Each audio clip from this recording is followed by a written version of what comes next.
अपना कैंडिडेट नहीं देंगे। लेकिन जब चिट्ठी को भी ठुकराया और इस ऑफर को भी ठुकराया तो हम लोगों ने निर्णय लिया है और लोगों के कहने पे कि हम लोग अब अपनी पार्टी को वोट देंगे, अपनी क़यादत को टीम खड़ी करेंगे। और इस कड़ी में हम लोग संगठन और कार्यकर्ता सम्मान समारोह किया था, जिसमें हमारे जहांगीर साहब जो सीतामढ़ी के जिला अध्यक्ष हैं उनके नेतृत्व में काम हुआ। यहाँ के कोऑर्डिनेटर के रूप में हमारे मुन्ना मंसूरी साहब, हमारे शिवहर के जिला अध्यक्ष डॉक्टर मिसबाहुल हक साहब, हमारे गार्जियन अभिभावक पूर्वी चंपारण के जिला अध्यक्ष नसीम अख्तर साहब, हमारे भाई डॉक्टर शमीमुल साहब जो नरकटिया विधानसभा से लगातार पसीना बहा रहे हैं और संगठन को बहुत मजबूत किया, हमारे बड़े भाई गार्जियन फजले हक साहब और तमाम जियाउद्दीन साहब से लेकर के बाजपट्टी विधानसभा में जितने मेरे कार्यकर्ता हैं जो लगातार पसीना बहा रहे थे, उन सबको सम्मानित करने का काम किया, बैटरी को रिचार्ज करने का काम किया, ताकि अब जो है कमर को कस करके और बिल्कुल चुनाव की तैयारी में बाजपट्टी विधानसभा में हम लोग कूदना है। प्रदेश अध्यक्ष अब्दुल ईमान साहब के मार्गदर्शन में हम लोग काम कर रहे हैं। उन्होंने एक आदेश दिया है कि जिस विधानसभा में संगठन के कम से कम 5000 सदस्य होंगे, हमारा बूथ लेवल तक कमेटी होगा, पंचायत कमेटी होगा, वहाँ हम लोग निश्चित रूप से चुनाव लड़ेंगे। तो ये हम लोगों ने यहाँ करके इसका आकलन भी किया है और अपनी टीम को कुछ मार्गदर्शन भी दिया है, जिस पे हम लोग काम कर रहे हैं। लगता है विपक्षी कर रहे हैं या भाजपा के लिए काम कर रहे हैं बिहार में?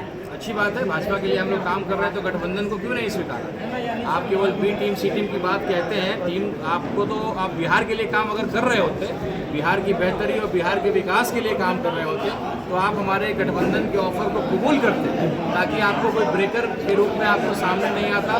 लेकिन आपको बिहार की चिंता नहीं, आपको चिंता है कि भाई मुख्यमंत्री बने या ना बने, लेकिन पार्टी तो जिंदा रहे और हमारा विपक्ष का नेता प्रतिपक्ष का कुर्सी तो बचा हुआ रहे।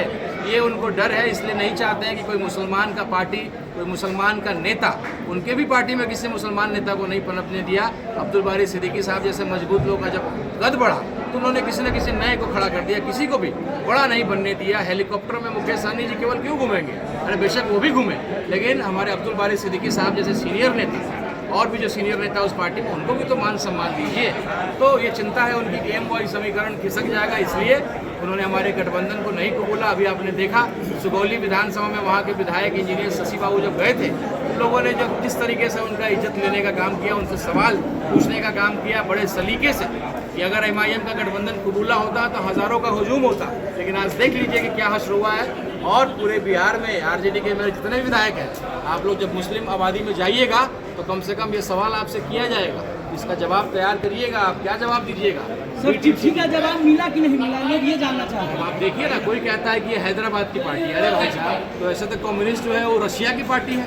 राणा रंजीत सिंह क्या हैदराबाद का रहने वाला है? डॉक्टर शमीमुल साहब के हैदराबाद के रहने वाले हैं। हमारे मुन्ना मंसूरी हैदराबाद इनका मकान है क्या? अरे भाई हम तो बिहार के ही हैं।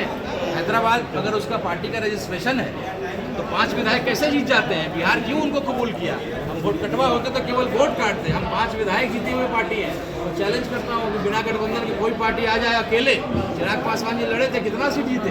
एक मांझी जी लड़के दिखा दे, मुकेश सहनी जी लड़के दिखा दे, अकेले देखते हैं कितना सीट ले आते हैं। तो हम वोट कटवा नहीं, हम 5 विधायक लेकर के आए थे और 24 का लक्ष्य बनाया है। बिहार में बिना AIMIM का सरकार नहीं बनेगी।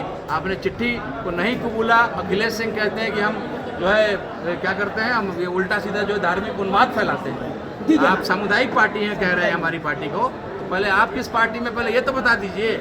आप आरजेडी के A टीम है कि आरजेडी के B टीम के हैं कि कांग्रेस के हैं? पहले ये अपने गिरेबान में झांकिए। आज आपने अपने कार्यकर्ताओं को मंत्र दिया है, क्या वो कारगर साबित होगा? बिल्कुल, यहाँ पे एक एक व्यक्ति ने कबूला है कि वो अपनी पार्टी, अपना वोट का नारा बुलंद किया है। और हम लोग राजपूत समाज से आते हैं, हिंदू समाज से आते हैं, और जिस तरीके से आरजेडी के एक विधायक मुन्ना यादव जी ने जिस तरीके से हमारे फॉरवर्ड समाज को बेइज्जत करने का काम किया है, उल्टा सीधा हमारे बारे में बोला है, तो उनको सबक सिखाएंगे। अरे हमने कुर्बानियाँ बहुत दी है, इतिहास गवाह है, सर कटाया है देश की लड़ाई में, और हम अपने किसी दलित भाई को सीएम बनाएंगे, अपने किसी मुसलमान भाई को सीएम बनाएंगे। लेकिन आप जो हमको ये कर रहे हैं ना, जो आपने हमारे समाज के बारे में उल्टा सीधा बोला, इसका सबक आपको सिखाएंगे। आपको दिखेगा क्या हश्र होगा। नाटक करते हैं कि A to Z की पार्टी और उल्टा सीधा बयान आपका विधायक देता है, क्यों नहीं बर्खास्त किया उसको, क्यों उसको टिकट दीजिएगा आप? तो इस सवालों का जवाब जनता पूछेगी। और एक नया समीकरण बनाने निकले हैं विधायक सांसद, बहुत छोटा सपना लेकर के हम लोग नहीं आए हैं। एक नया समीकरण, अगर MY हो सकता है, एक नया समीकरण बनाएंगे जिसमें मुसलमान को रखेंगे, दलित को रखेंगे, फॉरवर्ड समाज को रखेंगे और हर वो समाज को रखेंगे जो सही मायने में बिहार का विकास चाहता है। सरकार बिहार में आया पर पवन जायसवाल जो भारतीय जनता पार्टी के प्रदेश अध्यक्ष हैं, उनके ऊपर संगीन इल्जाम लगा हुआ है। लगातार जो है वो प्रशांत किशोर इसको लेकर के बोलते हुए आ रहे हैं। आपकी क्या राय इसमें? बिल्कुल, प्रशांत किशोर जी से मैं जुड़ा भी हुआ हूँ और बिहार का उन्होंने मान सम्मान पूरे देश में उठाने का काम भी किया। तो अगर वो कुछ बोल रहे हैं तो डाटा और फैक्ट के साथ बोल रहे हैं, लेकिन एक गलत उन्होंने स्टेटमेंट हमारे ओवैसी साहब के बारे में बोला। हैदराबाद की पार्टी है, तो मैं प्रशांत जी, जिनको मैं अपना गुरुदेव भी बोलता हूँ, उनको जवाब देना चाहता हूँ कि हम हैदराबाद के नहीं हैं। कम से कम आपसे ये उम्मीद नहीं है, आप एक समझदार नेता हैं, आपकी बातों को बिहार सुनता है। वोट आपको देगा कि नहीं देगा वो दूर की बात है, लेकिन आपको पूरा बिहार सुनता है और आपको ये करता है। इसलिए ऐसी बातें आइंदा आप नहीं करेंगे, ऐसा मेरा आग्रह है, मेरा सुझाव है। और राणा रंजीत सिंह हैदराबाद का रहने वाला नहीं है, तो 5 विधायक जीत करके आए थे, वो हम हैदराबाद के नहीं थे। तो हम लोग को भी उतना ही अधिकार है। आपका भी तो मकान यहाँ नहीं है, आप भी तो दिल्ली रहते, तो हम भी बोल दें। रशिया की पार्टी कम्युनिस्ट है तो उसको बोल दें, तो ऐसी बात नहीं है। राष्ट्रीय जनता दल तो जनता दल से निकला, उसका रजिस्ट्रेशन कहाँ हुआ था? तो ऐसा नहीं है। लोकतंत्र में हर पार्टी को हर जगह से चुनने का, चुनाव लड़ने का अधिकार है, इसलिए हम लड़ने आ रहे हैं।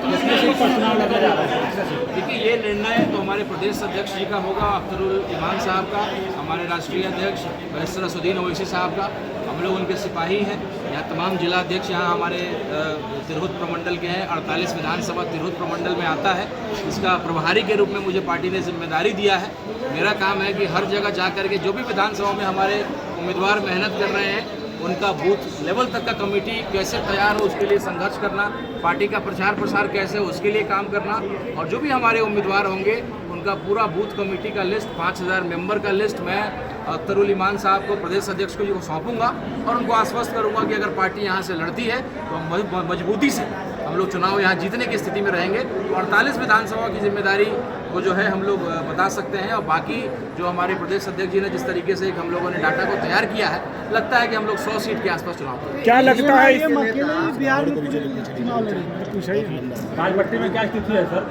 देखिए, बाजपट्टी विधानसभा का आप आकलन जानते हैं, जातीय समीकरण भी जानते हैं, और एक क्रांतिकारी धरती है, रामफल मंडल साहब की धरती है, जिन्होंने सरकारी अंग्रेजों एसडीओ को, दरोगा का गला काट दिया था जब उन्होंने हमारे लोगों पर अत्याचार किया। तो आज जिस तरीके से सरकारी कर्मचारी अत्याचार कर रहा है, करप्शन का जो है एक एक तंज झेलना पड़ रहा है हमारे यहाँ के गरीब लोगों को, और उसके लिए यहाँ के विधायक कुछ बोल नहीं रहे हैं, चुप रहते हैं, तो कहीं ना कहीं ये चिंता का विषय है। और एक नया बदलाव हम लोग लाना चाहते हैं। हम लोगों ने कहा था कि एम की बात करने वाले लोग, इस बार वाई को मौका मिला, इस बार एम को मौका दीजिए। ऐसा बंटवारा करिए, ऐसा एक समीकरण बनाइए, एक बार अगर यादव जीतता है तो एक बार मुसलमान को मौका दीजिए। तो ऐसी परिस्थिति नज़र नहीं आ रही, इसलिए हम लोगों ने निर्णय लिया है कमेटी ने कि बाजपट्टी में हम लोग अपने उम्मीदवार की तैयारी कर रहे हैं। बाकी निर्णय प्रदेश अध्यक्ष जी का होगा, लेकिन जिस तरीके का हुजूम, हज़ारों की संख्या में मोटरसाइकिल से लोगों ने स्वागत किया, भीड़ में इस गर्मी में उपस्थित रहे, और अभी भी जो है लगातार जिस तरह का मिल रहा है संकल्प इन्होंने लिया है, पार्टी को बूथ लेवल तक लेकर के जाएंगे। हमारे जिला अध्यक्ष जहांगीर साहब लगातार मेहनत कर रहे हैं, जो जम्मू के मुखिया भी हैं और सीतामढ़ी के जिला अध्यक्ष हैं। तो इन लोगों का निर्णय होगा कमेटी बना करके सौंपना, और मुझे लगता है कि 48 में से 48 विधानसभा जो तिरहुत में आता है, कम से कम 10 से 15 सीटों पर हम चुनाव लड़ने की तैयारी बिहार के मतदाताओं से क्या अपील करना चाहेंगे?